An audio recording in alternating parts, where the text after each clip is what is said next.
Hey there, I'm Zach, and today I'm walking you through my macro photography setup for capturing water drop collisions. This is one of those projects that looks simple when it works, but getting those perfect collisions takes a lot of fine tuning. In this video, I'll show you the gear I'm using, how I've set everything up, and what it really looks like when you're still figuring things out. Let's start with the setup. I'm shooting with the Sony A7R III and a 90mm f2.8 macro lens. For drop control, I'm using the Miops Splash, which gives me precise timing over each drop and the flash trigger.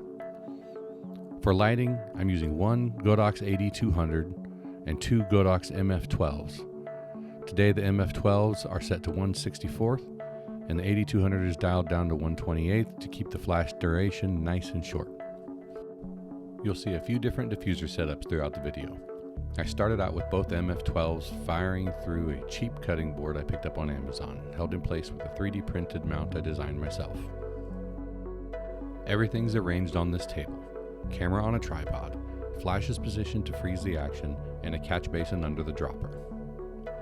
I control timing using the Miops app on my phone, which makes tweaks super easy compared to my earlier setup, where I had to re-flash an Arduino every time I changed a value.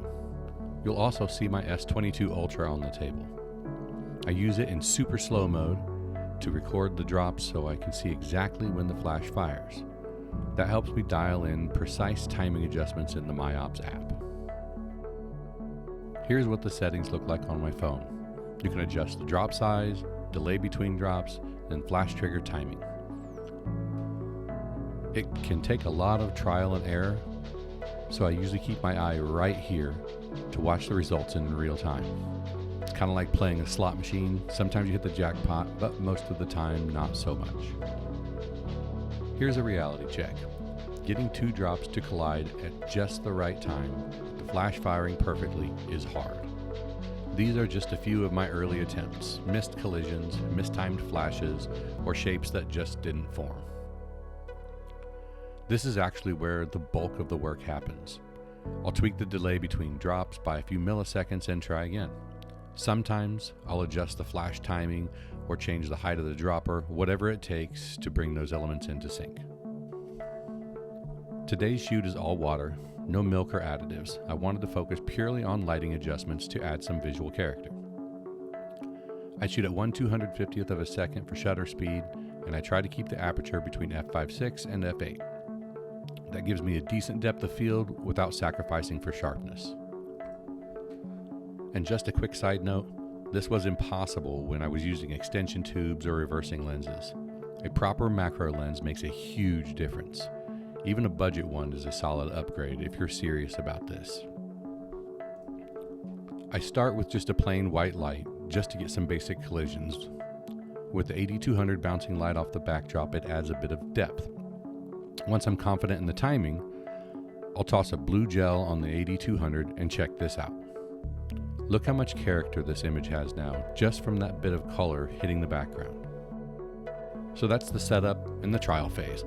Once I've got the collisions dialed in, I start working towards those iconic umbrella-shaped splashes and begin playing with lighting to see what kind of results I can create. After achieving that blue background look, I decided to move the MF12s around a bit. I swapped out one diffuser and repositioned the other MF12 to the opposite side of the basin. But I wasn't trying to light the other side of the drop. I actually wanted to illuminate the basin itself. So I flipped that light upside down and added a red gel. Here's the result. I think there's still room for improvement, but I'm pretty happy with it, especially considering I only had time to take about 100 shots during that session.